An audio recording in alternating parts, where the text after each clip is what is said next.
This podcast is brought to you by Most Valuable Podcasts, saving your day from boredom with the best podcasting entertainment.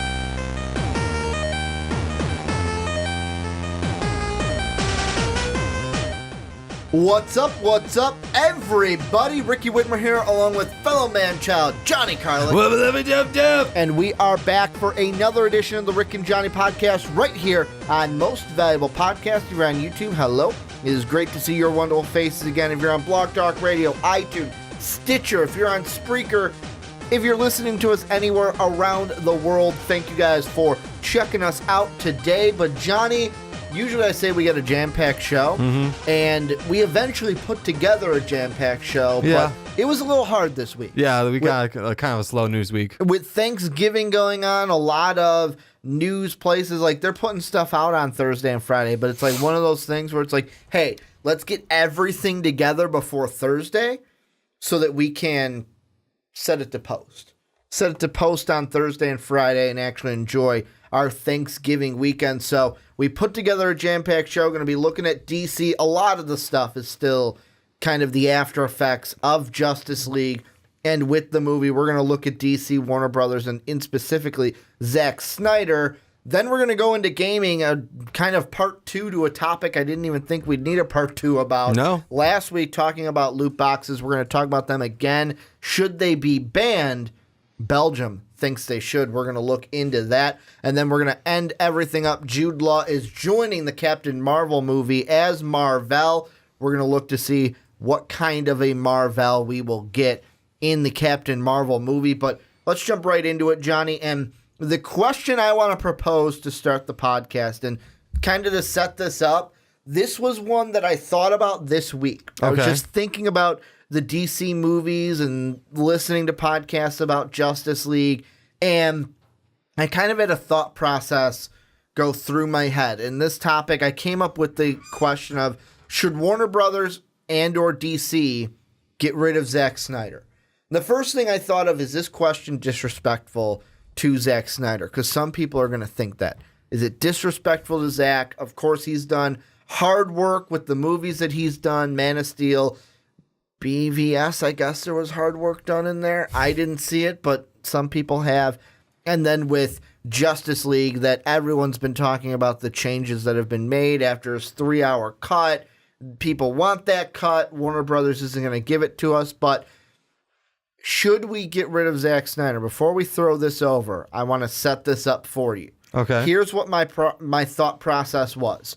So the beginning of the DCEU started with Man of Steel. Apparently it was supposed to start with Green Lantern, but with how bad that movie did, Warner Brothers was like, no, we'll start it with Man of Steel. We'll start it with Superman. When Man of Steel came out many moons ago, the reviews weren't amazing, but they weren't terrible. Some people hated it.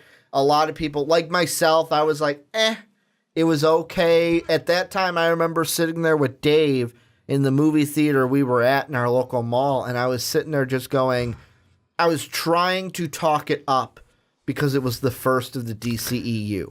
Like, it's one of those things where you look at it and you're like, you know what, I'm a fanboy of DC. I wanted to like it so bad. And it's not like I hated it, but I was trying to talk it up better than it was because it was the first one. And I really didn't like that there was no post-credit scene, because I'm like, that's what comic book, even way back then, I was like, this is what comic book movies do. Did they not learn anything from Marvel? Then the next movie in the timeline was BVS. BVS tanked. I'm going to just say it right there. Horrible reviews. I didn't like it. I know some people did. I thought it was horrible. Then we had Wonder Woman. Reviews, amazing. Everyone loved Wonder Woman. And then Justice League Now, where I thought it was okay. I thought it was like a B plus movie. I'll say B plus is being a little bit too nice. Give it a solid B for a movie, but there were people that hated it. So the reviews were kind of mixed. Yeah. The thing that I thought in my head, Man of Steel, BVS, and then you have Justice League. What do all three of those movies have in common? Who worked on those movies? Zack Snyder. Zack Snyder. Who didn't or wasn't directing the Wonder Woman movie. Zack Snyder. So because of just that process alone, I'll ask you, should Warner Brothers and DC think about getting rid of Zack Snyder because maybe his idea of what the DCEU should look like isn't the direction they should want to go? You know what? My thought would be maybe just get him out of Directing? No, not out of directing. I'd say more so. Sorry, get him out of the DC part of it. That was weird. Because I mean, there's some movies he's done a decent job on. 300 was great. I liked Dawn of the Dead. I'm looking at like stuff he's directed right now and stuff he's been part of. There's a lot of movies. 300 Rise of an Empire wasn't great, but it wasn't bad. Sucker Punch I liked. Some people may not. I don't know. But I mean, there's movies he's done well. He's part of the Planet of the Apes movies. Yeah. And those are really good. At least I thought so. I haven't seen the third one yet, but I've seen the first two, and I thought they were really good. So, you know what? I mean, let's maybe just take him out of DC, let him do his other films, the ones that need his tonality. And really, like, it's more so, I think a lot of it to me is, except for BVS, like, he was part of Man of Steel. Well, that didn't have the right tonality for me to be a Man of Steel movie. BVS was just not a great movie for a multitude of reasons. I think we actually talked about that before, haven't we? Yeah. On multiple podcasts.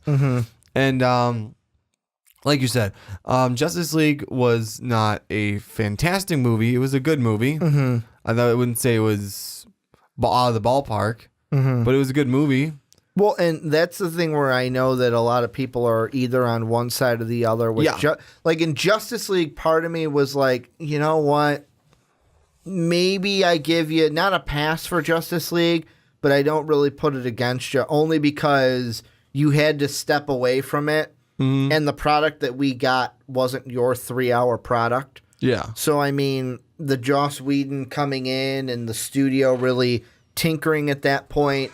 The big problem in all of this, and like you brought up movies like 300, another one that is actually a DC property, Watchmen. Yeah. However, Watchmen, for the Zack Snyder, and I'm liking the word that you used, his tonality. Yeah. It fits. You can have that darker tonality because of the characters that you're dealing with within that. Like, just reading the graphic novel for Watchmen, the comedian's a horrible fucking person. He is. He is a god-awful person.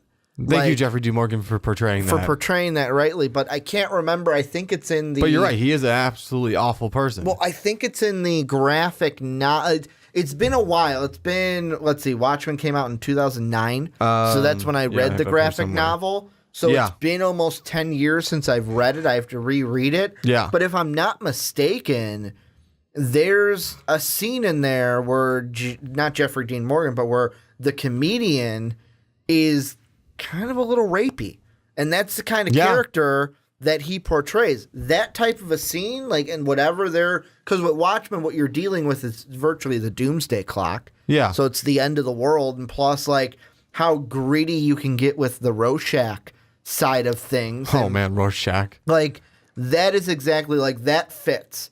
Yeah. Sucker Punch, I didn't see it, but I remember from the trailers, looked like it fit in that one. 300, like you said, you can go with that dark tonality because virtually the story of 300 is about killing. Yeah. And it is about war. So you can do that. But when you look at superheroes, mainly Superman, because each one of these movies have been Superman.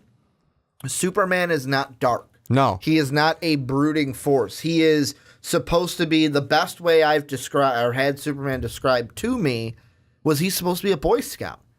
He is your stereotypical That's what I've been spoon-fed all these years with Boy Superman. Scout, where he likes truth, he likes like the original was he's for truth, justice, and the American way. Yeah. That's how it was in like the 50s. Originally it was just truth and justice, and then they added in the American way, which part of me as a kid I was like, he's from Krypton, but he's for the American way? Is it because he landed in Kansas? Is that why? He was raised by Americans, blah, blah, blah, blah. But that's truth, justice, the American way is Superman. And he tried to make him too dark. And that's why, and when I said directing, like get him out of directing. I didn't mean totally. Yeah. I just meant for I'm talking just for DC. Maybe not That's Warner the scope Brothers, I'm because looking at. Warner Brothers is a bigger entity than DC. DC's like the little entity inside there. I say And get so- him out of the DC part of it. I would agree with you on that, because I mean, like I said, these other movies he's done, I liked them. I think they're good. It's just the DC ones, he's not giving them what they deserve. Let's say he did what he did for Man of Steel. Yeah. But for Batman, that would have fit perfectly. It was dark. It was gritty. He was brooding, and I'm like, this isn't Batman. This is Superman. Why is he doing a Batman type thing? Yeah. I mean, the only thing with... I'm trying to think back to BVS, because the way I describe BVS to people, like in my mind, is like this past weekend I went to visit family in Michigan. Yeah. And my cousin... she brought up the 1, 2, and 3 trilogy of Star Wars. Yeah. And I was like, oh, those have all been, like, memory of that, except for 1, because I was such a kid and it's ingrained in here, no matter how hard I try, have all been deleted from my memory. Just delete it. I don't need to waste space up here for those movies. That's Okay, we'll rewatch them then. That's kind of how I feel about BVS, where it's like, besides the Do You Bleed line and the Martha... just delete it from my memory, because I don't need to waste space up here with that horrible movie. That's just how I look at it. But I mean, I don't remember having a problem per se with how Batman looked and was portrayed in that. Yeah. Meaning he fit. It was Superman being like he was, Lex Luthor basically being the Joker. And I know this isn't a rag on BVS topic, but that's what it's kind of gone to here. But I feel like, looking at it, you've had 4 movies now. 3 of them have either had not so hot reviews or mixed reviews. Yeah. And the one that had raving reviews Didn't touch. have Zack Snyder on it at all. Yeah. And that's not, and I want to make this clear, because I know people are going to say you're ragging on Zack Snyder. This is an attack at Zack Snyder. This is an attack at Zack Snyder. This is an attack of what he's done so far in the DCEU, or the DC movie universe so far, because all I want, Johnny, is good movies. Yeah. That's all I want. Yeah, well, here's the one thing. If we want to make a compromise on that, let him give his tone, like I said, the tonality, like you said, you like that. Let him have some input, and like not say this is how it's gonna happen, but say, hey, this is what I think could happen for some of the Batman stuff, because he knows about that gritty, dark tonality, and that would fit really well with Batman. Yeah. Otherwise, I mean, his directing so far, Man of Steel, I liked it as a movie altogether, but I didn't like the tonality of it. BVS was, we'll just say it was BVS. Yeah. Wonder Woman was fantastic, but he didn't touch that. And then we had Justice League. Justice League was a good movie, not a great movie, but a good movie. But again, I mean, he had his hand in that, and I'm not sure what was his and what wasn't. So I can't say at this point. But again, it's so far his stuff in the DCEU has not worked out well. And kind of like in any other job, it's like, well, you're not doing a great job. We're gonna let you go. You can do your other stuff, just you're not touching DC anymore. Let me ask you this. Yeah. And I've thought about this in my head as well when it came to this. Zack Snyder, when it just comes to DC movies, I think there could be, I don't want to say the word compromise, but it kind of sounds like a compromise. Yeah.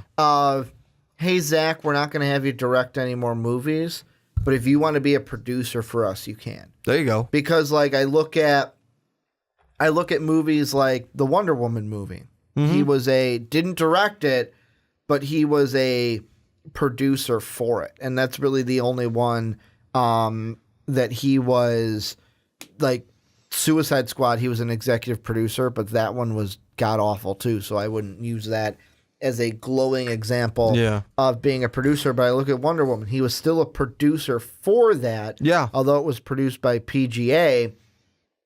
And I think that aspect, hey, if you still want to have his input, because then as a producer, you can get his input on selecting the script, on some editing, on some directing, and financing the whole thing as well. However, the great thing, I say the great thing. The good thing about that, though, for fans that are probably like, yeah, I would like to see him further away from DC movies, if he's the producer, let's just say, and I know he's not on here, but let's just say, like, for the sake of argument, that he's working with Matt Reeves on a movie. Mm-hmm.